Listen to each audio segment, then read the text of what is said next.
Welcome to the Marsh and Coe podcast with Neil Marsh and Alex Coe.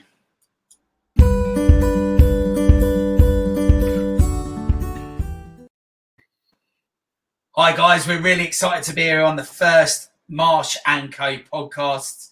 It's the podcast that's about everyday struggles with weight loss, fat loss, and everyday healthy living. So I feel it's right, Alex, for us to do an intro. We'll have a little intro about who we are, and then we'll go on to today's topic from there.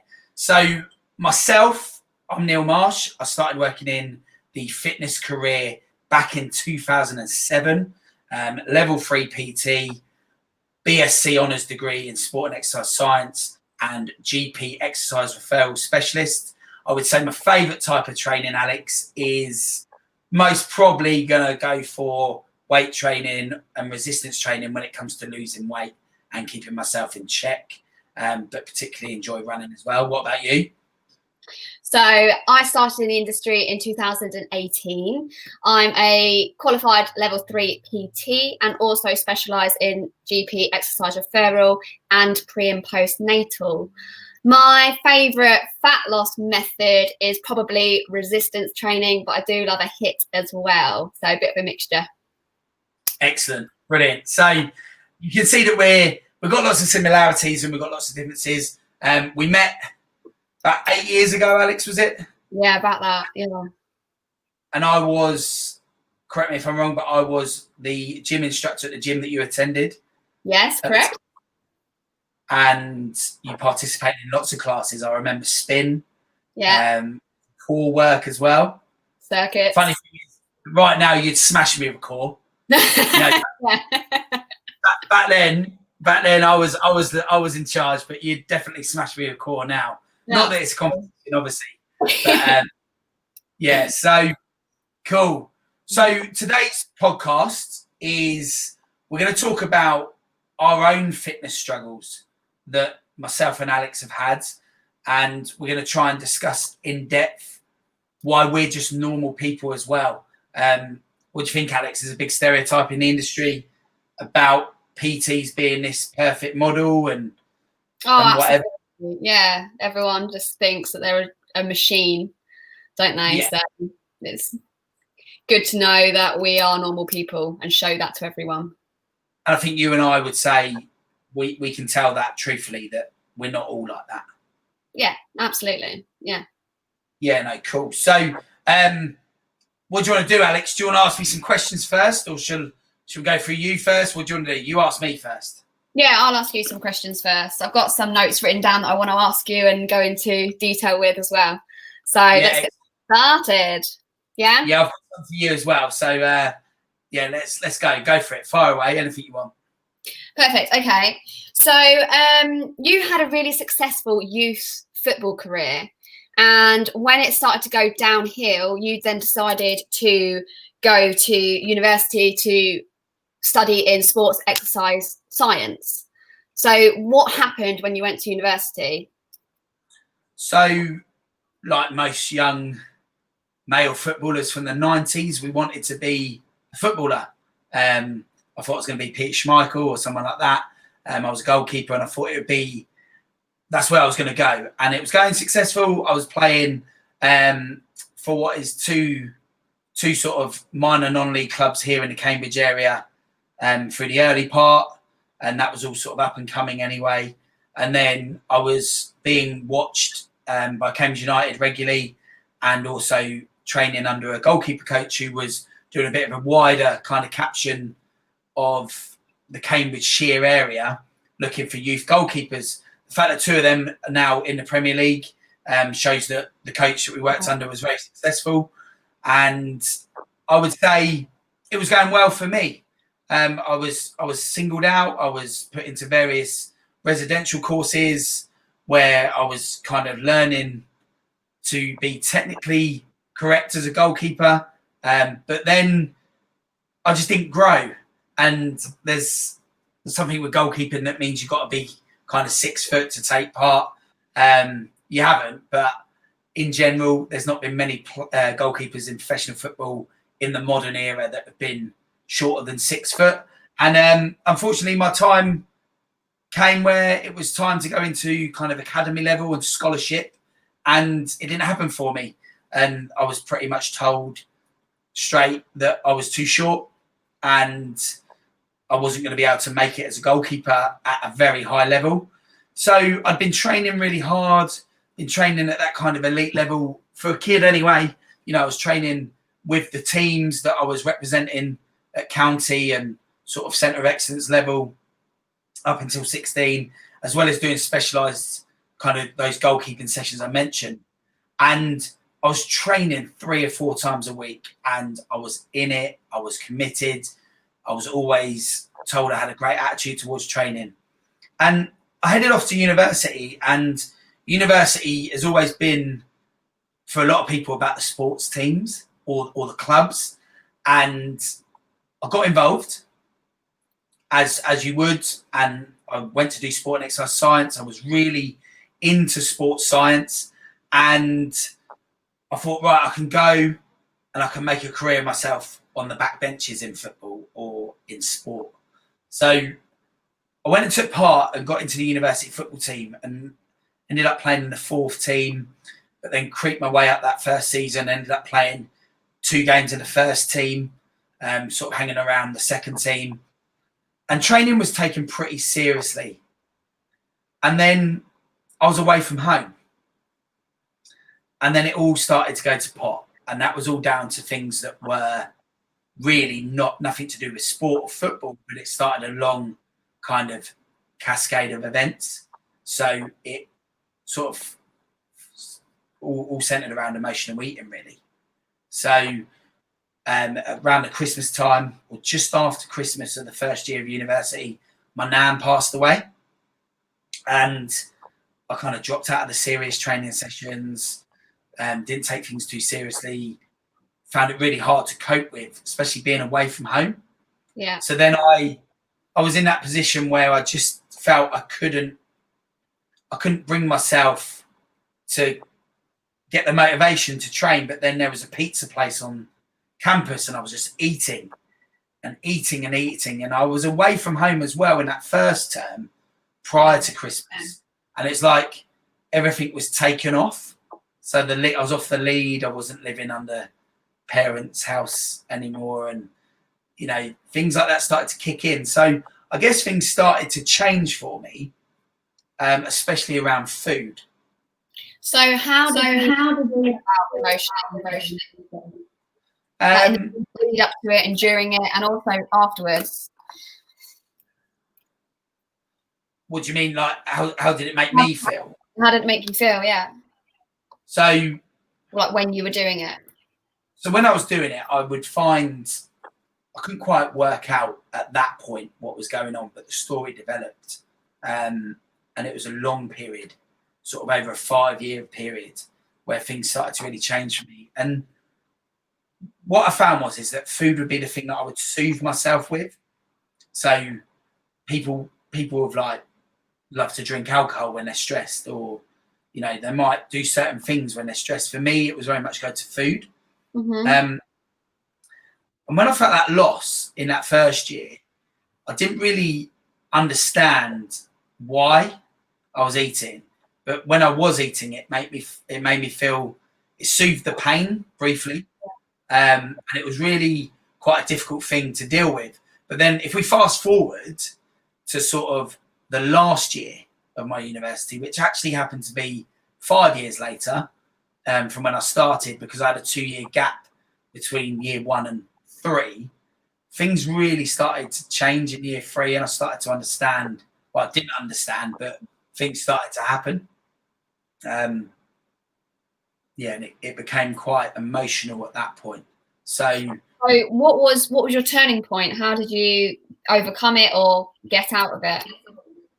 So year 3 was really quite full on. I had a work placement at Derby County doing performance analysis. Things were starting to go well there. I was the 3rd team football manager. And the reason I'd stopped playing was because at the time I'd fallen out of love with it.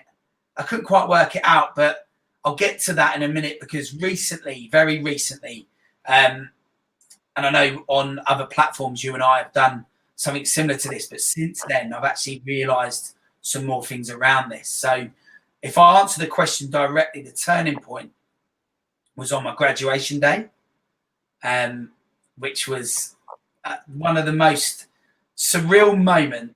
And not everyone's going to have a sob story or a light bulb moment. Yeah. It doesn't matter if you don't when you're trying to lose weight. But for me, I did have the light bulb moment. Graduating, sports and exercise science degree, and I must have been 6 stone overweight. Really? That much? Yeah, I remember like having to put the trousers on and stuff. It was just, they were massive for my graduation shirt and tie. They were huge. And I sat there and I couldn't believe it. Of all people, David Attenborough was being given an honorary degree by Nottingham Trent University for his kind of services to nature and science. And he was getting given that degree at my graduation. Now, wow. Whether you're into like documentaries on the BBC or not, yeah, I think there's no one who wouldn't know that name now. Yeah. And this is a legend and a hero of his whole industry. And he stood there, and cliche, Alex, and I know you'll appreciate this, but to say you could hear a pin drop in that hall that we're in for graduation would be an understatement. It was unbelievable listening to him. It was just like listening to an animal documentary on the BBC. It was brilliant. And as he was doing it, I sort of sat there and I thought, oh, Marshy, what the hell is this? Look at the state of you. You are a sport and exercise science graduate today. Yeah. You're going up there. The guy in front of you talking is giving you this degree. And I just felt like a hypocrite. Sport and exercise science. And I was sitting there massively overweight. And I just thought I want to be more a representation of what it is that I do and what I really love doing and who I am. So that was really interesting. Let me ask you, do I still struggle with it? Yeah. 100%. Really? 100%. Yeah. So just recently, like just this weekend, actually just gone before we recorded this, I was out on a run and I got into a similar conversation to what we're having. And I absolutely 100% get it. So if you remember the intro, guys, listening to this or watching this, 2007 is when I started in this industry. And just now, even now, I'm still working it out. And that's absolutely okay. And to answer that question, Alex, yes, I still struggle with emotional eating. But I've worked out what the mechanisms are and why. And I think I may be known as a bit of a yo-yoer. And I've never quite got it right with the weight in terms of long term. Or even though I'm a lot smaller now than I generally would have been back at university and when I really struggled with that mental health side. But I think we'll probably talk about that another time. Those struggles that I had then, they will still crop up now with food.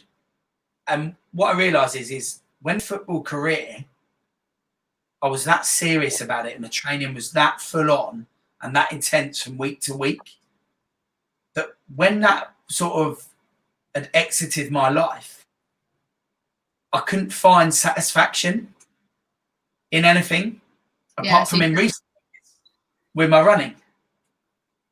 So I've kind of had that scenario where I could train for things really well, but I can only do it if there's a goal.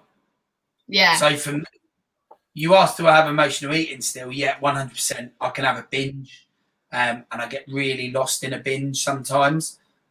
Normally when triggers come, and they can be things that are to do with sort of mental well-being.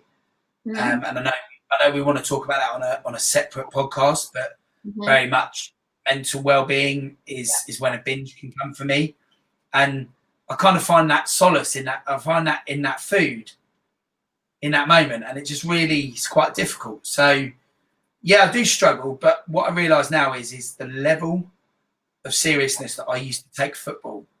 Yeah, I now need to replicate that in my everyday life these days and train towards the goal and retrain my mind, because no one made me have emotional eating issues.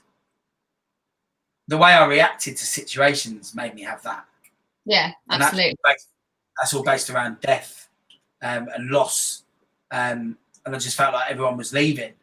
You know, when my grandparents died in 2009, my two granddads died in the same week. I very much found that was the start of year 3 at uni, and I found that emotional eating, it was horrendous. You just wanted to finish what you're doing, Derby County placement, coach the football team, and then I wanted to rush off home and get behind that closed door and get my Domino's pizza to turn up and eat that behind closed doors. And it was all about self-soothing to then basically feel sick an hour later because you'd overeaten and struggle all the next day, and the weight just packed on. And I think my message to anyone would be, you need to find something that you can be passionate about to train for. So aesthetics and how you look might be good enough for some people. It might be that I want to be a good runner, and I personally want to pursue my ultra running kind of hobby and my marathon hobby. And my passion is to help people in life and to help people make a real difference to their situation, because I don't want them to feel like I did. Yeah. In that. So, yeah. Big eye opener there for us. Yeah. Anything else you want to ask me about that? No, that's all. That's all I've got. So yeah. Anything you want to? No, I'm good. I think we can expand on this as the weeks go on with our podcast. Definitely. So your fitness struggles, Alex. Yeah. So I was pursuing a football career, and I really wanted to become a footballer and have that dream career. You made it. You made it to your dream career. Just tell me a little bit. Not playing football, no. But you made it to your dream career in dancing. So you're from a dance background, and you actually made it in that. You had a career in that. So tell me a little bit about that. I did, yeah. It wasn't easy though. So when I left school, I went and did a foundation course in performing arts and dance instead of going to a sixth form college. And that's when the first struggle started for me. Similar to you with your eating habits. However, mine went the opposite direction. Being in a dance industry is extremely brutal. There's a lot of bitchiness behind the scenes, a lot of jealousy. There's a lot of pressure on young girls, and I was only 16 at the time. So that obviously, as you can imagine, affects you mentally, and it did affect me physically. So I had an issue around food from 16, 17 years old when it started. I then went on to a university for dance, and that's when I then saw a nutritionist who then helped me get on the right track again, helped me gain weight. So I got back on the road to recovery as such. After graduating, I was there for 3 years. After graduating, I then got my job, and like as you said, on my dream job, working on cruise ships. So I made it. I made it in the dance industry, what I wanted to do. I was dancing there for 4 years abroad on ships, which was incredible. That's all I've ever wanted. And unfortunately, it did come to an end in 2000. Go on. It came to an end in 2018. 2018. So hold that thought there. We'll go back to 2018 in a minute. I just want to rewind that pressure early on. Yeah. Obviously giving you, like you say, the eating issues the opposite way to me. Yeah. Was that all around body image and perception of body image for you? That was all around body image. We were told in the dance industry you had to be tiny, you needed to be lifted. We were always told to hold our core. If we weren't holding our core, we'd get people, like the teachers would then point at us and be like, breathing. And it was constantly pressure to be perfect, to be slim, to be lifted, because you're a duet and a partner and the boy needs to lift you. And it was just so much pressure around the way you looked. And that was one of the issues which I hated the industry for, because it got me in such a dark hole, and it did take me a while to get out of it. So yeah, it did bring some issues for me, and the way I looked and the way I was. So 2018, I'm going to use the phrase, it came crashing down to earth with a bang. Yeah. Your career ended. Yeah. What happened? What happened? Why did it end? So I was unaware that I had a disease called Crohn's disease. I was diagnosed with that whilst on ship in another country. I'd come down with awful pain, and no one knew what was wrong with me. So I had to go to hospital and was there for 2 weeks in Japan, then flown home into Addenbrooke's for another month in hospital there, which then they diagnosed me finally with Crohn's. But unfortunately, that stopped my career because I needed to be under hospital care and attention for like the following year. So, it's like any sport. If you have a year out, it's hard to get back in. It's hard to be at your peak level. So I wasn't able to really go back. And after being on land, I actually didn't want to go back. I didn't feel safe to go back and being away from hospital care, because I was just petrified of it happening again and being in another country. So I made the decision to leave my career and start brand new. And here we are, 2020, and I'm over 2 years now into my new career. So yeah, that's what happened. So quick question, bit personal. Did you ever feel like you were going to die in that moment? Yeah, when I was in that moment, I did. It was awful. I'd never experienced anything like that before in my life, and I wouldn't even wish it upon my worst enemy. It was awful. It's been also, I believe it's been a blessing in disguise that it's happened, because it's brought me home. It's made me now into this person that I am today, and now I genuinely feel like this is the reason why it brought me home, because now I'm in an industry which I love, and fitness is my passion, and it's great to be able to be home now. And I feel like if that didn't happen to me, I'd still be in that horrible dancey world. Yeah, so just to, I'm going to ask you some more questions in a minute, but just to elaborate on that, realistically, just so everyone who's listening or watching this knows, that's why we've come together, isn't it? Because we have a very similar background around food and nutrition, but completely opposite ends. Different. Right? Yeah, completely opposite. And we just want to make a difference to people. And I think for me, the important thing is that people don't end up where I was. Yeah. And without being stereotypical, because there's so many out there, Alex, you don't want girls to end up where you were. No, absolutely not. Absolutely not. No. And I think that's what Marsh and Co is all about, isn't it? It's helping people with that weight loss and that potential weight gain where it's needed. Finding that balance, isn't it, in the middle, and finding that healthy balance, so you're not one or you're not the other. Yeah, and it's, I'm happy to sit here and say, although I didn't love it at the time, who would have known that we would meet and become as good friends as we've become, and in the same industry, where we can now make a difference to real life people in real life situations at either end of that spectrum. Absolutely. And that's what we're here to do. So, so here we are. We're both here in the fitness industry. Marsh and Co. First podcast today. We're excited about the future and what this all holds. And we hope you all definitely come back in again, don't we? It's definitely what we want. But I think in terms of body image, I just want to ask you a bit more about that. And based around this industry and again, struggles that we may have personally dealt with during those journeys that we've been on.